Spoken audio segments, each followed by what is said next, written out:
Capítulo 2. El deseo. Punto inicial de todo logro. El primer paso hacia la riqueza.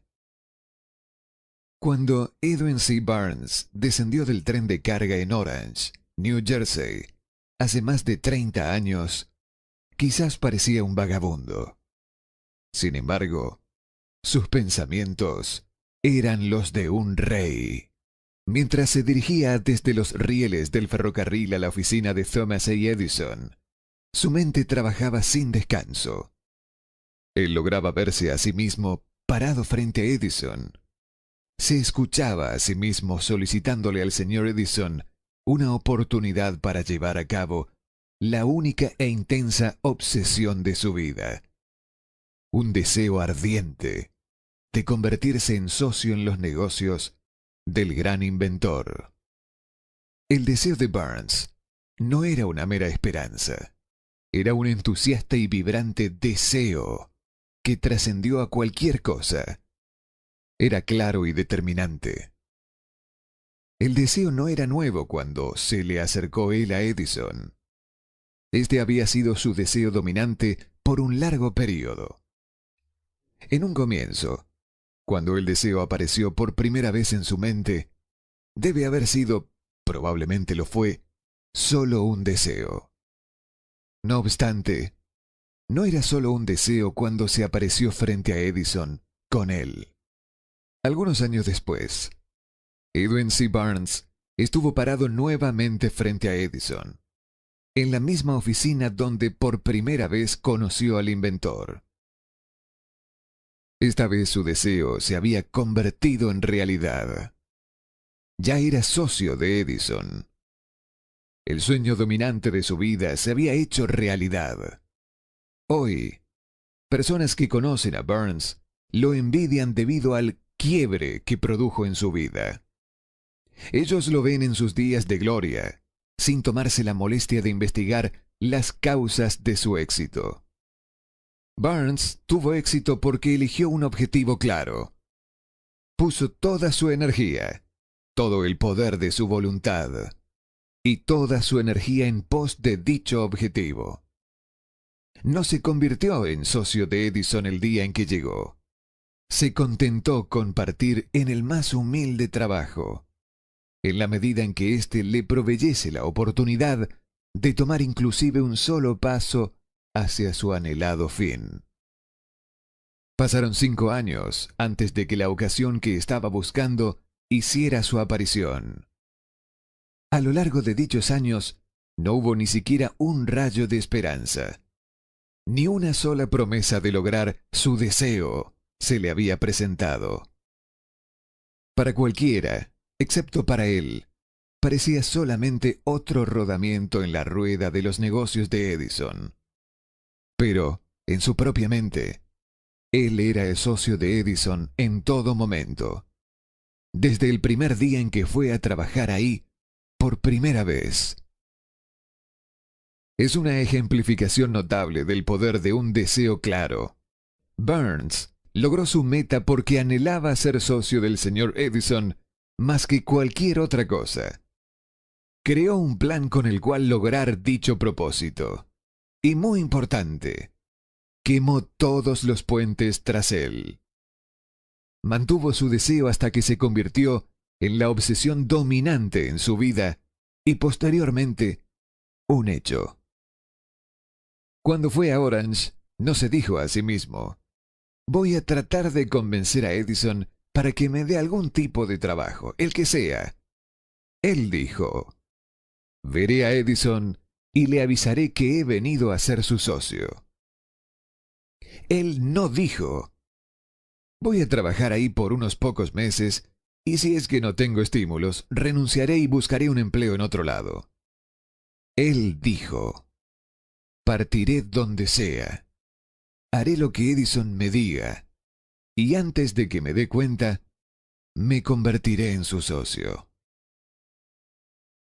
Él no dijo: voy a mantener mis ojos abiertos a otra oportunidad, en caso de que falle en obtener lo que quiero en la empresa de Edison. Él dijo: Hay tan solo una cosa en este mundo que estoy determinado a obtener, y es una asociación con Thomas A. Edison. Voy a quemar todos los puentes tras de mí y arriesgar todo mi futuro en mi capacidad para alcanzar lo que busco. Él no dejó posibilidad alguna para retroceder. Tenía dos posibilidades: vencer o perecer.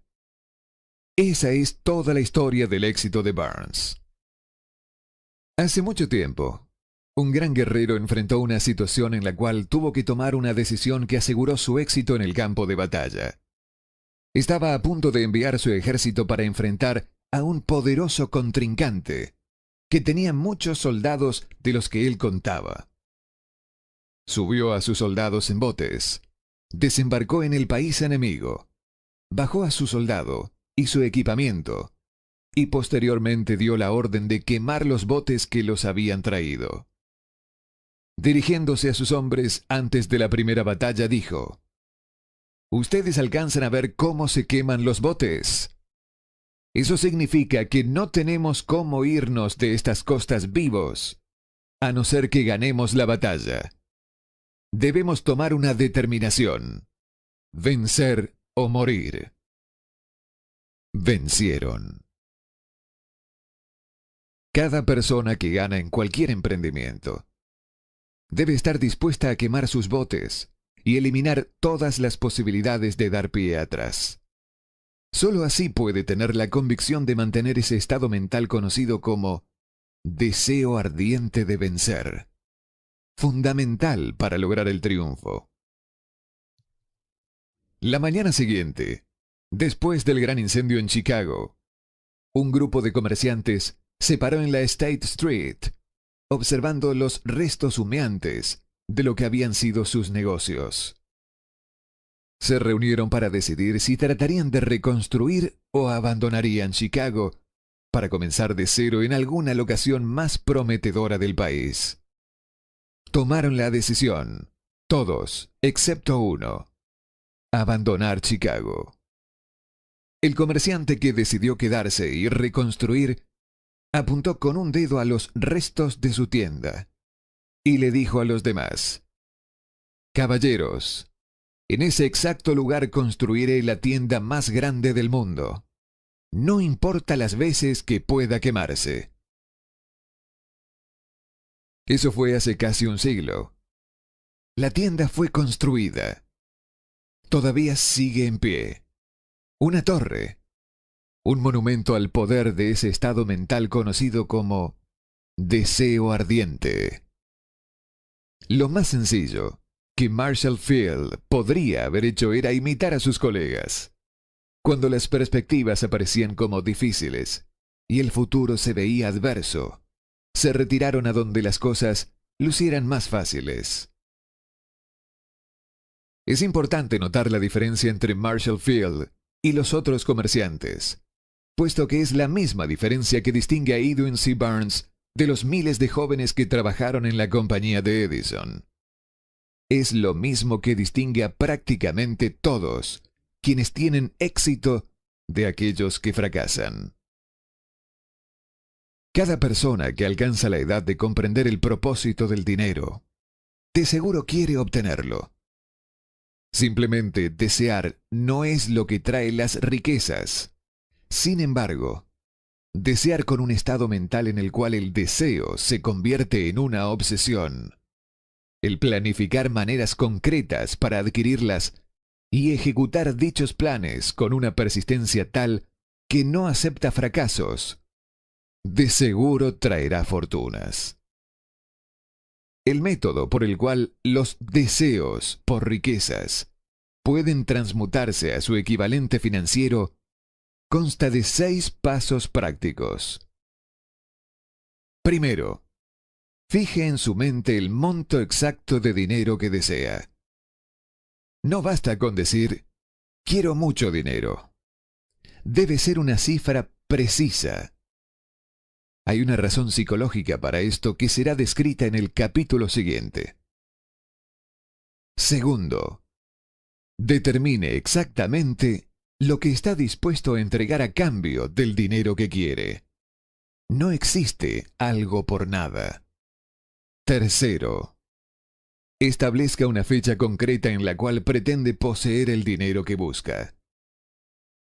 Cuarto, trace un plan concreto para lograr su deseo y comience inmediatamente a ponerlo en acción, sin importar si está o no preparado. Quinto, escriba un enunciado claro sobre la cantidad de dinero que pretende adquirir.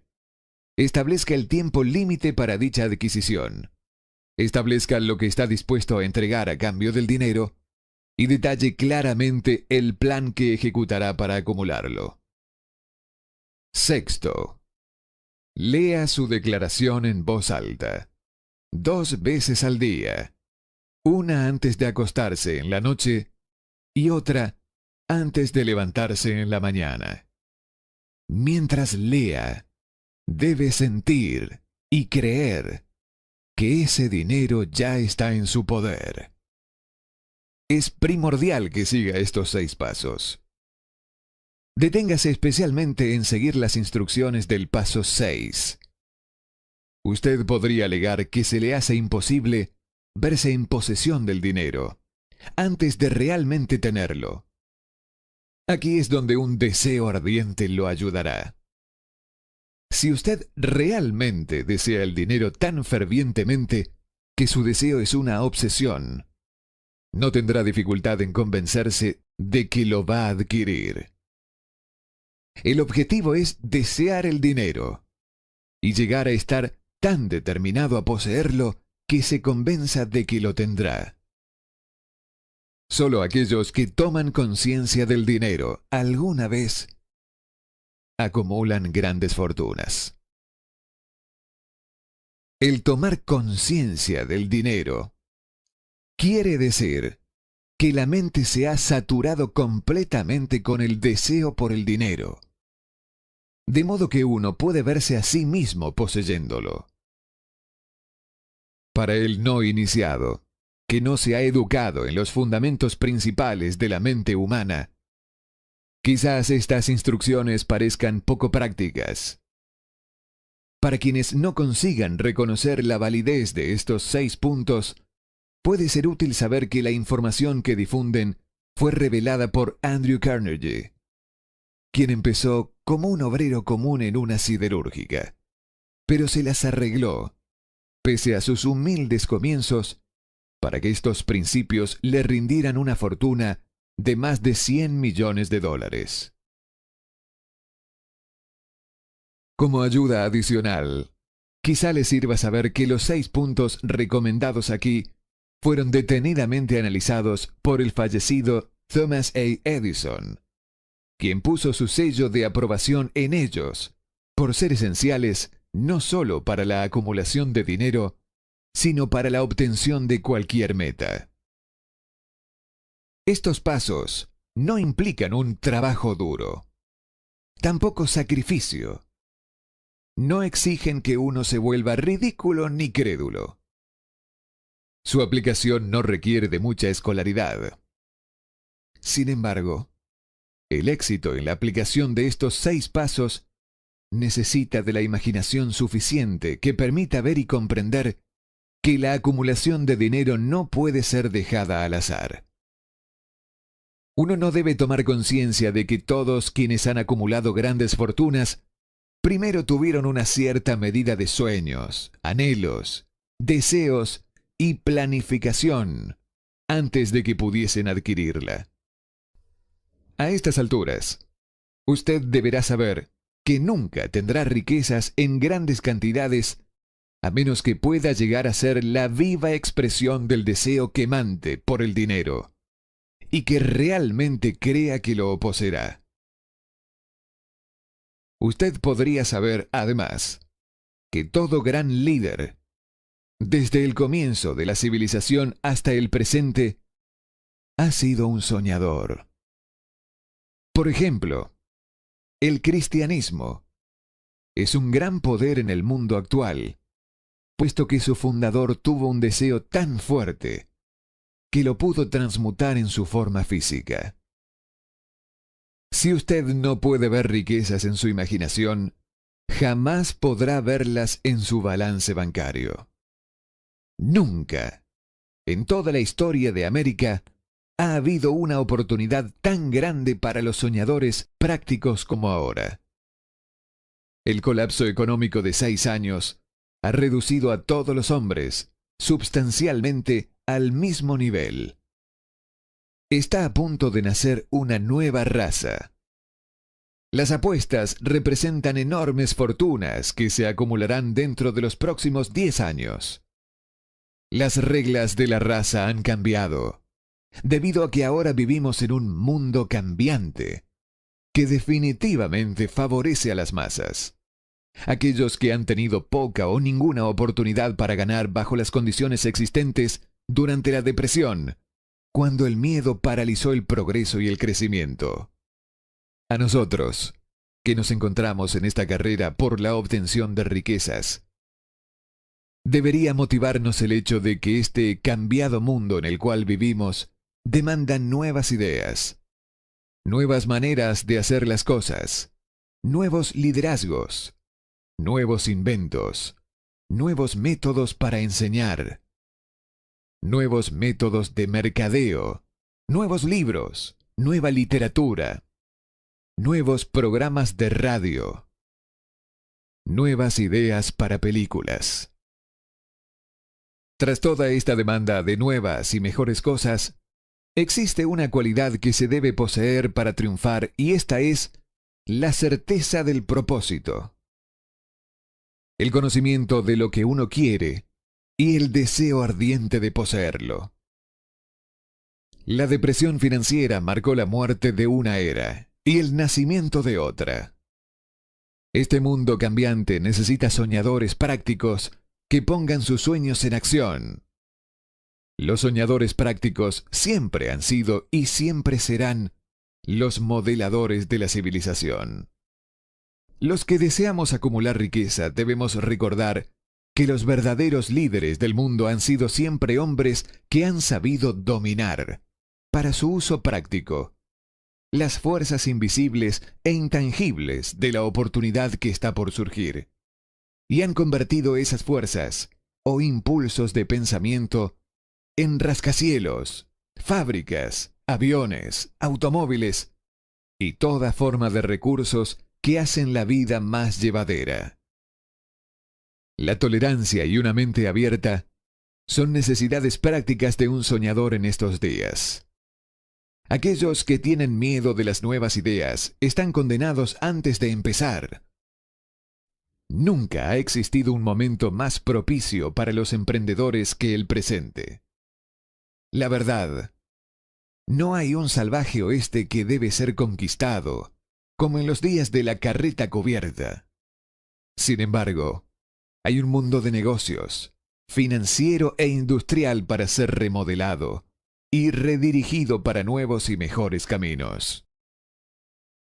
Al planear la obtención de su porción de riqueza, no se deje influenciar por quienes menosprecian sus sueños. Para lograr grandes ganancias en este mundo cambiante, uno debe captar el espíritu de los grandes pioneros de antaño, cuyos sueños le han dado a la civilización todo lo que tiene de provechoso. El espíritu que infunde energía en nuestro propio país, en las oportunidades de usted y en las mías, para alimentar y vender nuestro talento.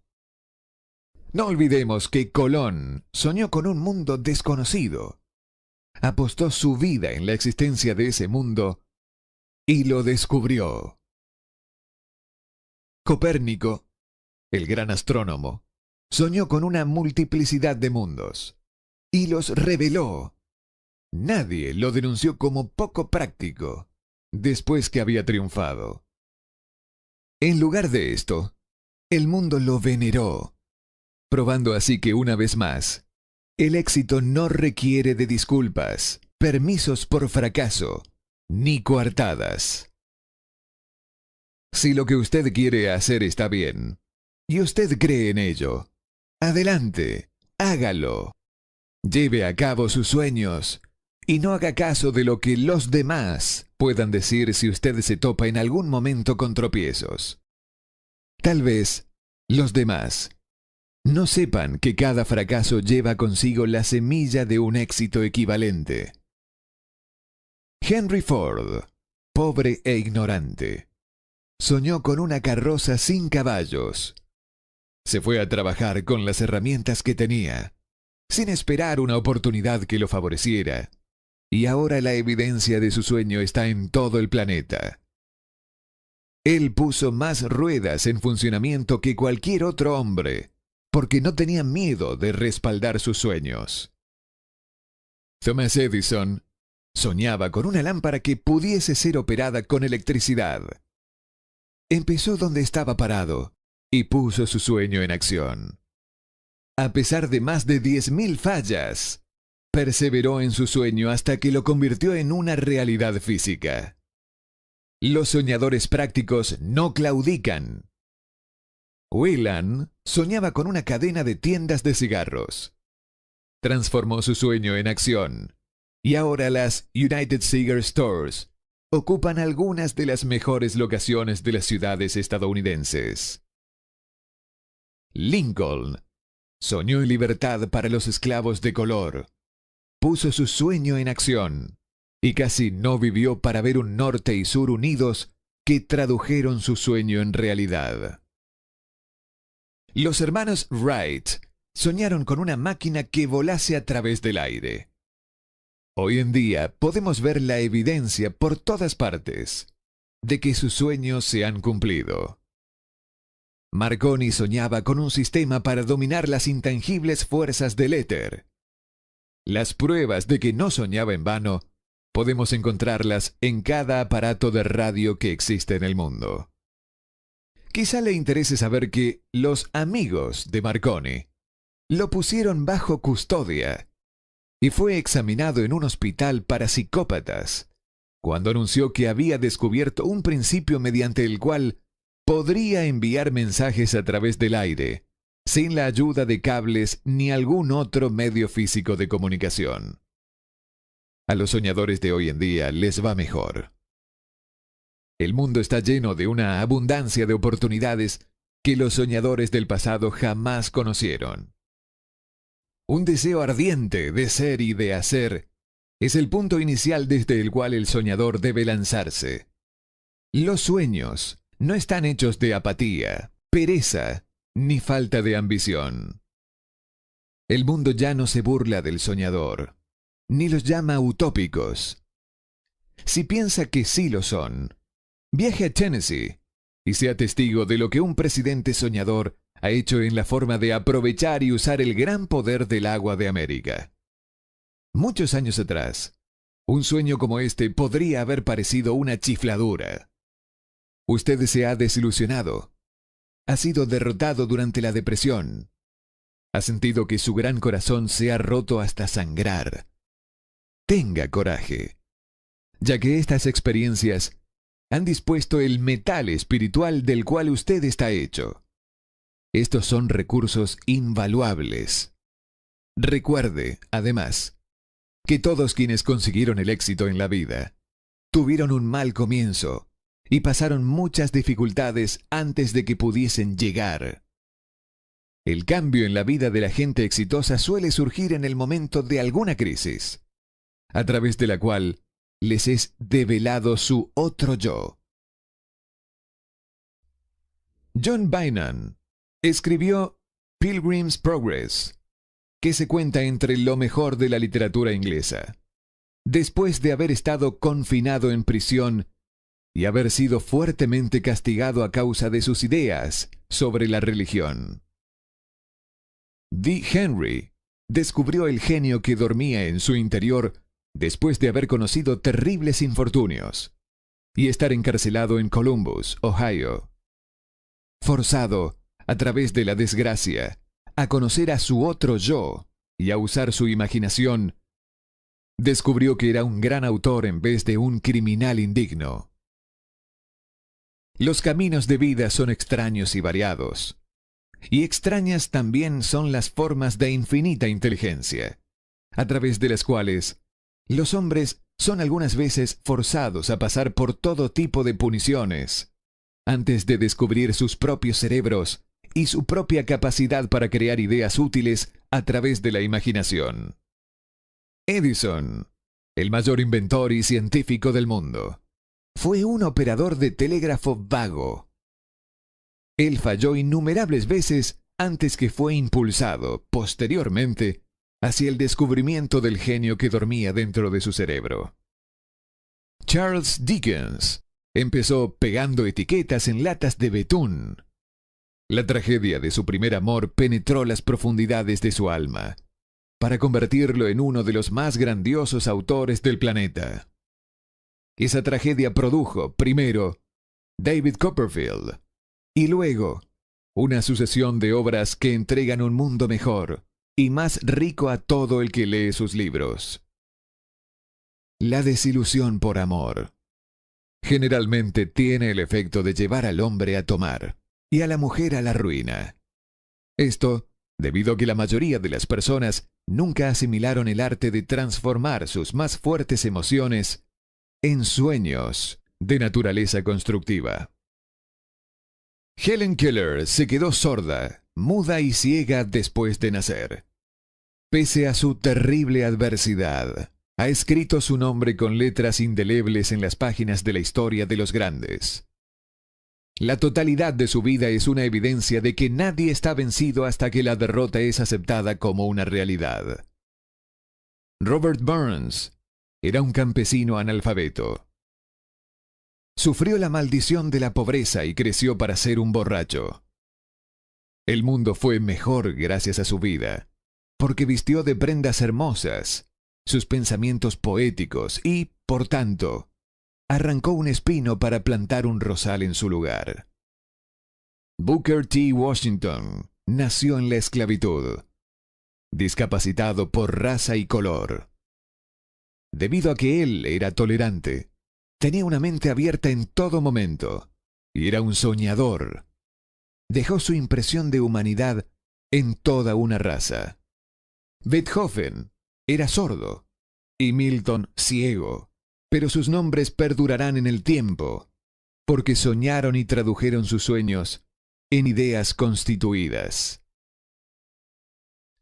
Antes de pasar al siguiente capítulo, encienda nuevamente en su mente el fuego de la esperanza, fe, coraje y tolerancia. Si tiene estos estados de mente y un conocimiento de trabajo de los principios explicados, todo lo otro que usted necesita vendrá a usted, cuando usted esté listo para ello. Deje a Emerson afirmar el pensamiento en estas palabras. Cada proverbio, cada libro, refrán que te pertenece para la ayuda y confort, seguramente vendrá a casa a través de pasajes abiertos. Cada amigo que no tiene un deseo fantástico, sino que una gran y tierna alma en su súplica, se deberá encerrar en su aceptación. Existe una diferencia entre desear algo y estar listo para recibirlo. Nadie está listo para algo hasta que cree fehacientemente que lo puede conquistar. El estado mental debe ser de creencia absoluta, no simplemente esperanza o anhelo. Tener apertura de mente es esencial para tener creencia total. Las mentes cerradas no inspiran fe, ni coraje, ni creencia absoluta. Recuerde, no se requiere más esfuerzo para apuntar alto en la vida, para reclamar abundancia y prosperidad, del que hace falta para aceptar la miseria y la escasez. Un gran poeta ha expresado acertadamente esta verdad universal en unas pocas líneas. Negocié 1 centavo a la vida, y la vida no me dio más. Por mucho que le imploré a la noche, cuando contaba mis escasos bienes, porque la vida es un amo justo, que te da lo que le pides, pero cuando has fijado el precio, debes aguantar la faena. Trabajé por un salario de jornalero, solo para descubrir, perplejo, que cualquier paga que hubiera pedido a la vida, ésta me la hubiese pagado de buen grado. Como clímax adecuado de este capítulo, quiero introducir a una de las personas más excepcionales que he conocido. Lo vi por primera vez pocos minutos después de que hubiera nacido. Vino a este mundo sin ningún rastro físico de orejas. Y el médico admitió, cuando le pedí su opinión sobre el caso, que el niño sería sordo y mudo de por vida. Me opuse a la opinión del médico. Estaba en mi derecho. Yo era el padre del niño. Tomé una determinación y me formé una opinión, pero expresé esa opinión en silencio, en el fondo de mi corazón. Tomé la decisión de que mi hijo podría escuchar y hablar. La naturaleza podrá haberme mandado un hijo sin oídos. Sin embargo, la naturaleza no puede inducirme a aceptar la realidad de esa amargura. En mi interior supe que mi hijo oiría y hablaría. ¿Cómo? Estaba cierto de que tenía que haber una manera, y sabía que la hallaría. Pensé en las palabras del inmortal Emerson. El curso de las cosas acontece para enseñarnos la fe. Solo necesitamos poner atención. Hay indicadores, claves, para cada uno de nosotros. Y si escuchamos con humildad, oiremos la palabra justa. La palabra justa, deseo. Mucho más que ninguna otra cosa. Yo deseaba que mi hijo no fuera sordomudo. De ese deseo, no renegué jamás, ni por un segundo.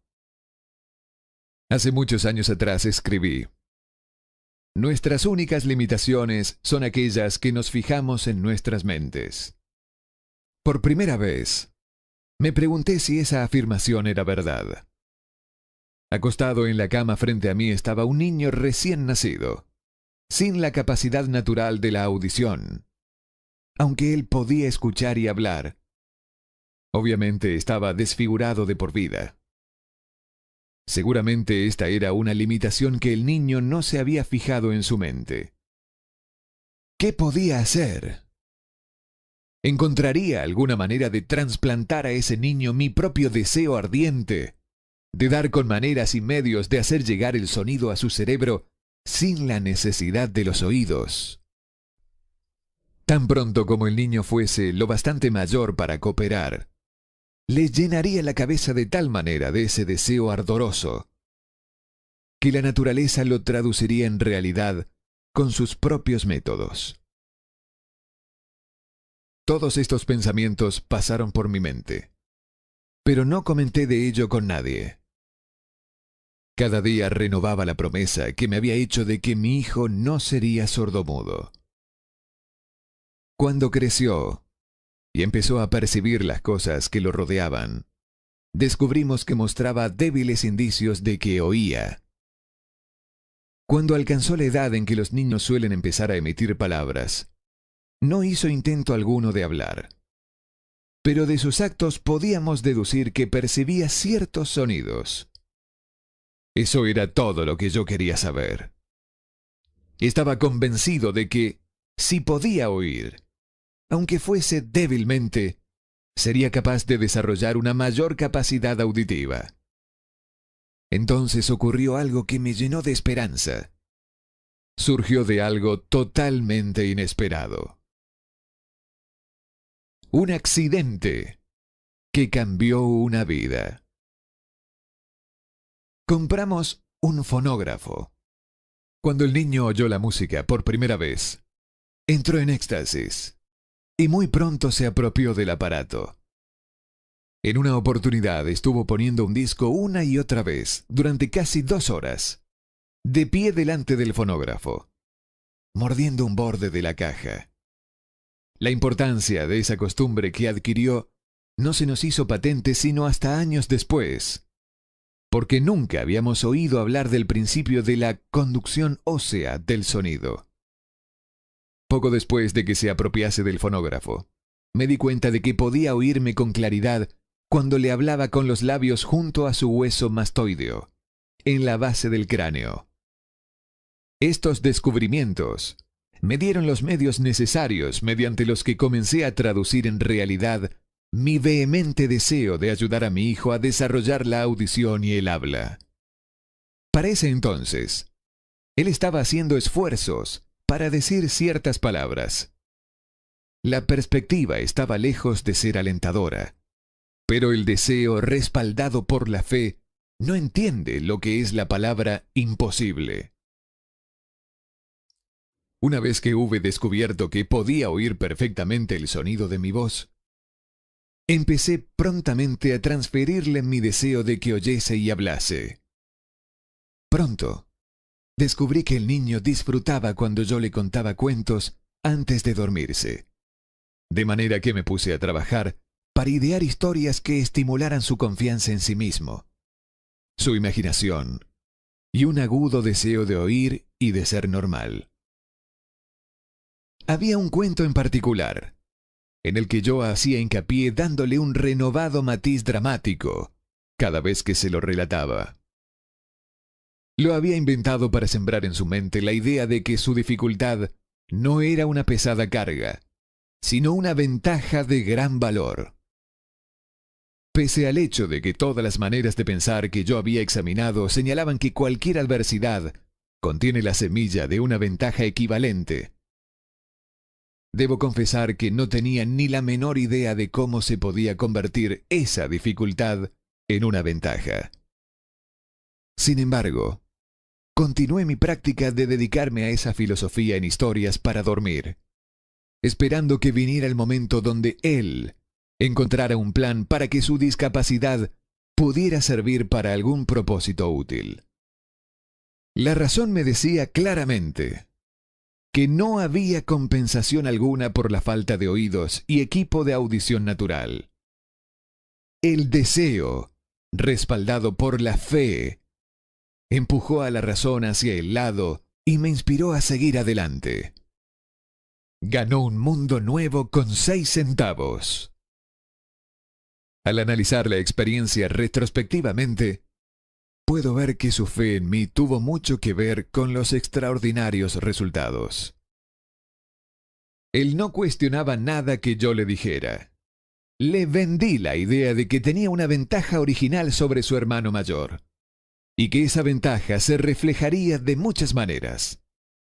Por ejemplo, los maestros en la escuela se darían cuenta de que no tenía orejas, y por ese motivo le dedicarían una atención especial, y lo tratarían con una amabilidad y una benevolencia asombrosas. Siempre lo hicieron.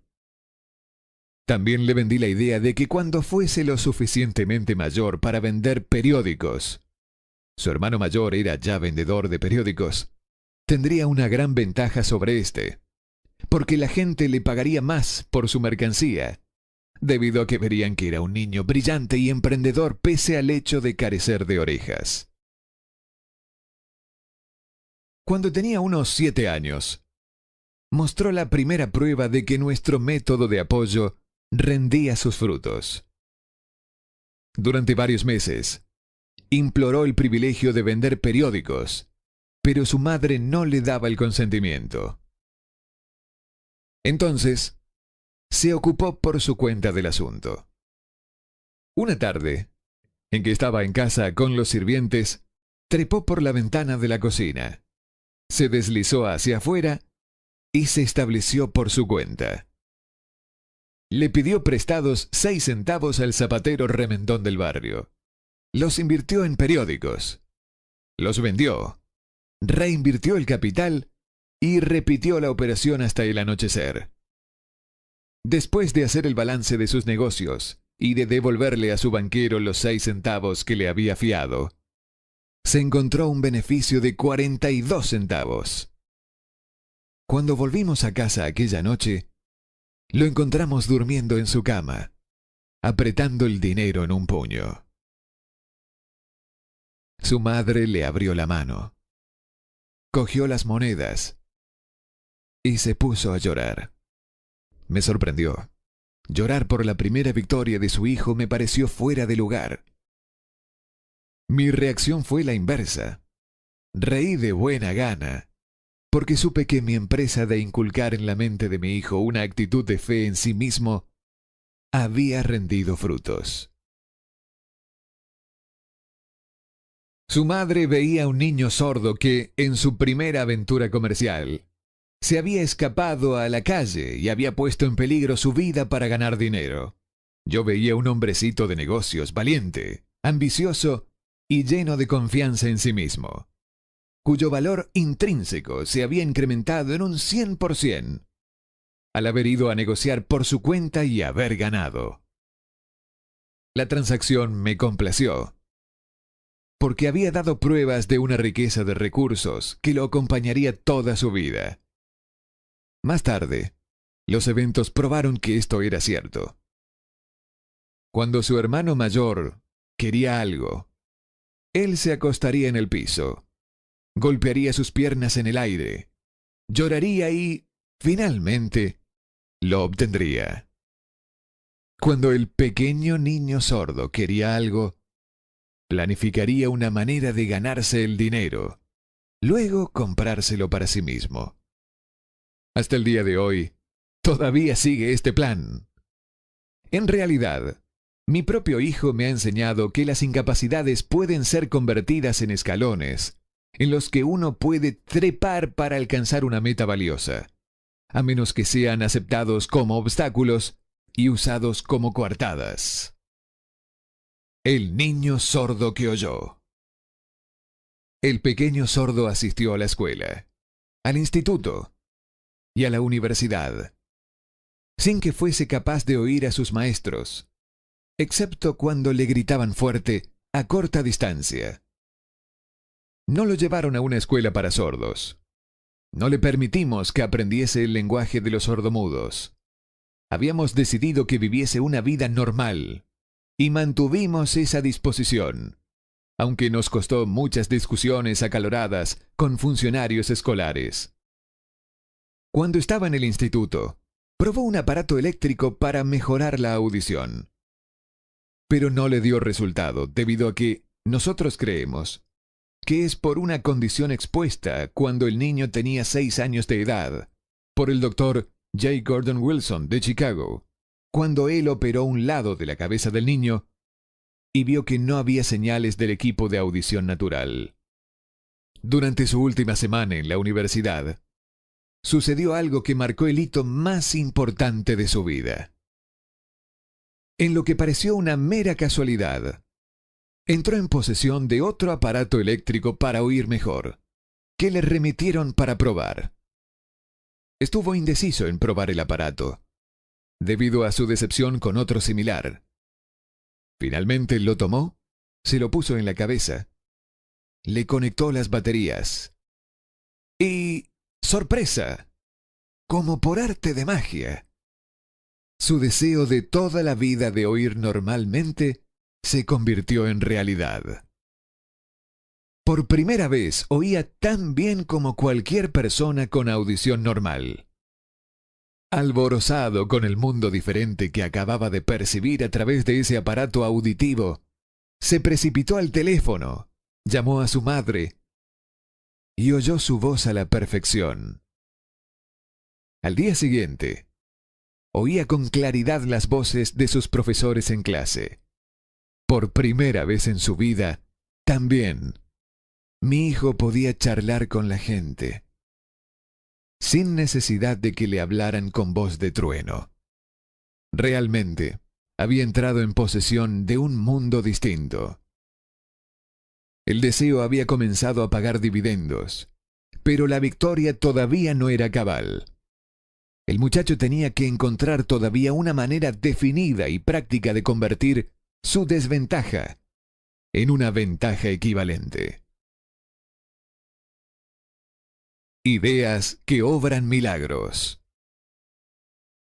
Sin apenas darse cuenta de la importancia de lo que acababa de obtener, pero extasiado con la satisfacción del descubrimiento de ese mundo de sonidos, escribió una entusiasta carta al fabricante del audífono, relatándole su experiencia. Algo en ella hizo que la compañía lo invitase a Nueva York. Cuando llegó, lo llevaron a conocer la fábrica, y mientras hablaba con el ingeniero jefe, contándole de su mundo recién descubierto, una corazonada, una idea o una inspiración, llámesela como se quiera, destelló en su cerebro. Era ese impulso del pensamiento que convertía su dificultad en una ventaja, destinada a pagar dividendos en dinero y en dicha por millares durante todo el tiempo venidero. El resumen y el núcleo de ese impulso de pensamiento era así. Se le ocurrió que él podría ser de gran ayuda para los millones de sordos que viven sin el beneficio de audífonos, si pudiera encontrar una manera de narrarles la historia de su descubrimiento del mundo. Durante un mes entero llevó a cabo una intensa investigación, durante la cual analizó todo el sistema de ventas del fabricante de audífonos e ideó formas y medios de comunicarse con los duros de oído de todo el mundo, resuelto a compartir con ellos su nuevo mundo recién descubierto. Una vez lo tuvo hecho, puso por escrito un plan bienal, basado en sus investigaciones. Cuando lo presentó a la compañía, al momento le dieron un puesto de trabajo para que llevara a cabo su ambición. Poco había soñado, cuando empezó a trabajar, que estaba destinado a llevar esperanza y aliento a millares de sordos que, sin su ayuda, se hubieran visto condenados para siempre a la sordera. Un poco después se asoció con el fabricante de su equipo de audición, quien me invitó a asistir a una clase conducida por su empresa, que tenía el propósito de enseñarle a sordomudos a escuchar y hablar. Yo nunca había escuchado de ese tipo de educación, por lo tanto, visité la clase escéptico, pero esperanzado de que mi tiempo no fuera totalmente desperdiciado. Aquí presencié una demostración que me dio una mayor visión de lo que yo había despertado y mantenido vivo en la mente de mi hijo. El deseo para escuchar normalmente. Yo vi sordomudos que estaban siendo enseñados a escuchar y hablar, al aplicar el mismo autoprincipio que yo había utilizado hace más de 20 años atrás para salvar a mi hijo del mutismo por sordera. De este modo, a través de un raro giro en la rueda de la fortuna, mi hijo Blair y yo hemos estado destinados a ayudar a corregir el mutismo por sordera para aquellos que aún no han nacido, porque somos los únicos seres humanos que yo conozco que hemos establecido definitivamente el hecho de que el mutismo por sordera se puede corregir hasta el grado de restaurar la vida normal de aquellos que sufren de esta aflicción. Esto se ha hecho para uno, entonces podría ser hecho también para otros. No me cabe duda de que Blair hubiera sido sordomudo toda su vida si su madre y yo no nos las hubiésemos rebuscado para formar su mente como lo hicimos. El doctor que lo atendió al nacer nos dijo, confidencialmente, que podía ser que el niño nunca escuchará ni hablará.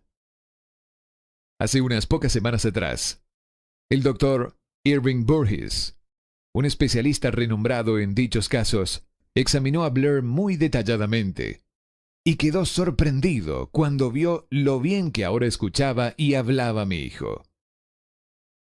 Dijo que su examen indicaba que, teóricamente, el niño no debería haber escuchado del todo, pero el chico sí escuchaba, a pesar del hecho que los rayos X mostraban que no había abertura en el cráneo, por las cuales sus oídos podían pasar al cerebro. Cuando sembré en su interior el anhelo de oír, de hablar y de vivir como una persona normal, alguna extraña influencia hubo en ese impulso que hizo que la naturaleza tendiese una especie de puente para salvar el golfo del silencio que separaba su cerebro del mundo exterior, por algunos medios que los más agudos especialistas médicos no habían sido capaces de descifrar. Sería un sacrilegio para mí hacer conjeturas de cómo la naturaleza había llevado a cabo este milagro.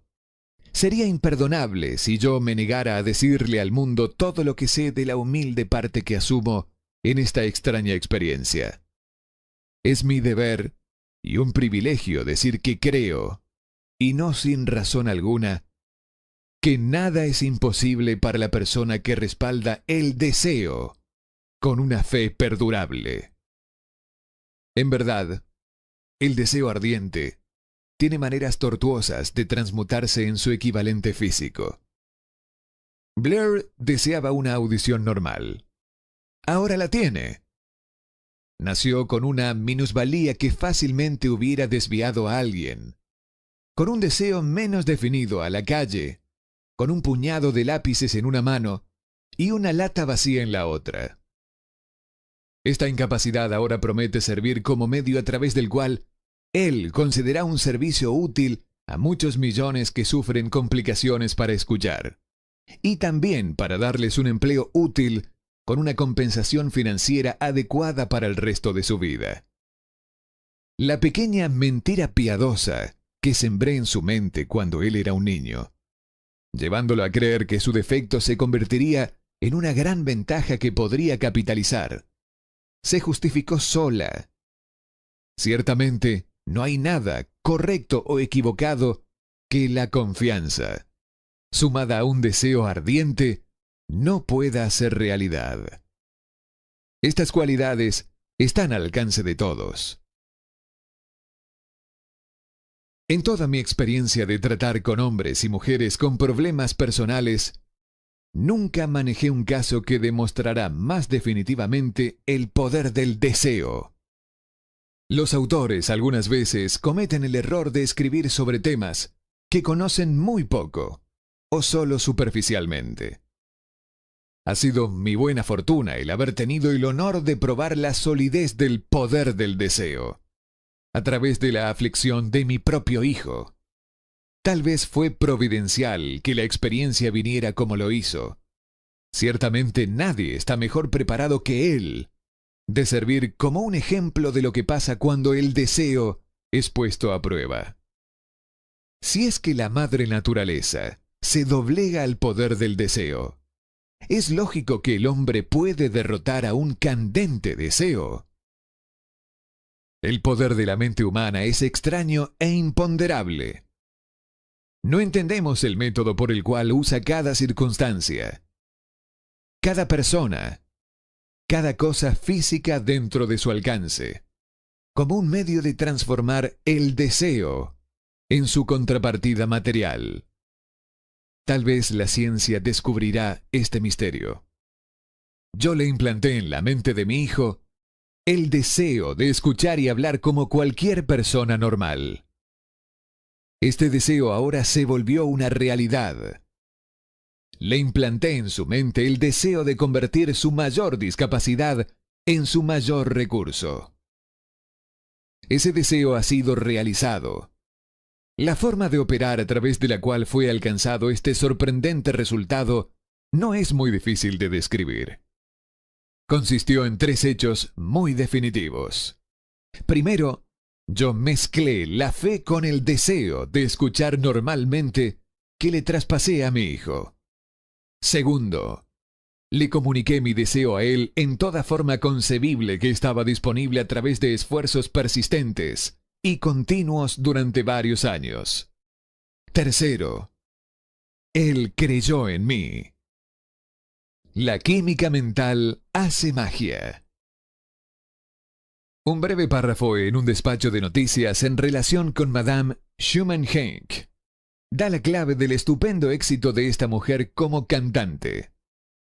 Cito el párrafo porque la clave que contiene no es otra que el deseo. Al comienzo de su carrera, Madame Schumann-Heink visitó al director de la Ópera de Viena para que le realizara una prueba de voz. Pero él no la aprobó. Después de echar un vistazo a la desgarbada y pobremente vestida muchacha, dijo nada cordial. Con esa cara y sin ninguna personalidad, ¿cómo espera tener éxito en la ópera? Señorita, olvide esa idea. Compre una máquina de coser y póngase a trabajar. Usted nunca podrá ser cantante. Nunca es demasiado tiempo. El director de la Ópera de Viena sabía mucho sobre la técnica del canto. Sabía muy poco del poder del deseo.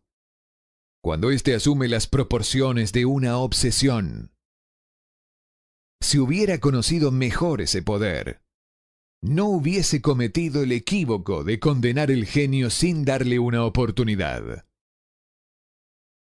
Hace varios años, uno de mis socios se enfermó. Se puso cada vez peor a medida que el tiempo transcurría y, finalmente, lo llevaron al hospital para operarlo. El médico me advirtió que había muy pocas probabilidades de que yo volviera a verlo con vida. Pero esa era la opinión del médico, y no la del paciente. Poco antes de que se lo llevaran al quirófano, me susurró con voz débil: «No se preocupe, jefe. En pocos días habré salido de aquí». Una enfermera me miró cabizbaja. Pero el paciente se recuperó satisfactoriamente. Cuando todo hubo terminado, su médico me dijo: «No lo salvó otra cosa que su deseo de vivir. Nunca hubiera salido de este trance si no se hubiese negado a aceptar la posibilidad de la muerte».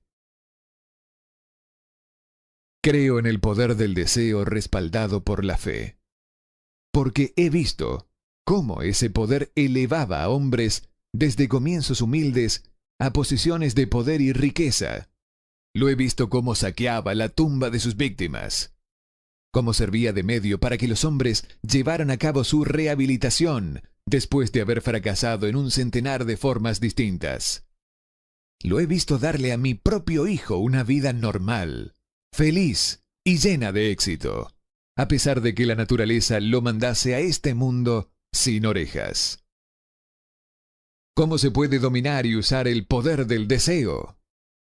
Eso queda explicado en este capítulo y los subsiguientes de este libro. Este mensaje está saliendo al mundo al final del más largo y tal vez más devastador período de depresión que América haya nunca conocido. Es razonable suponer que el mensaje llamará la atención de muchos que han sido heridos por la depresión, aquellos que han perdido sus capitales, otros que han perdido sus cargos, y muchos que deben reorganizar sus planes y preparar un retorno. A todos ellos, quiero llevarles el pensamiento que todo logro, sin importar su naturaleza o propósito, debe comenzar con un intenso deseo vehemente por algo definitivo. Mediante algún extraño y poderoso principio de química mental que nunca ha divulgado, la naturaleza envuelve en el impulso del deseo ardiente ese algo que no reconoce la palabra imposible ni acepta el fracaso como factible. No hay limitaciones para la mente, excepto las que aceptamos. La pobreza y la riqueza son vástagos del pensamiento.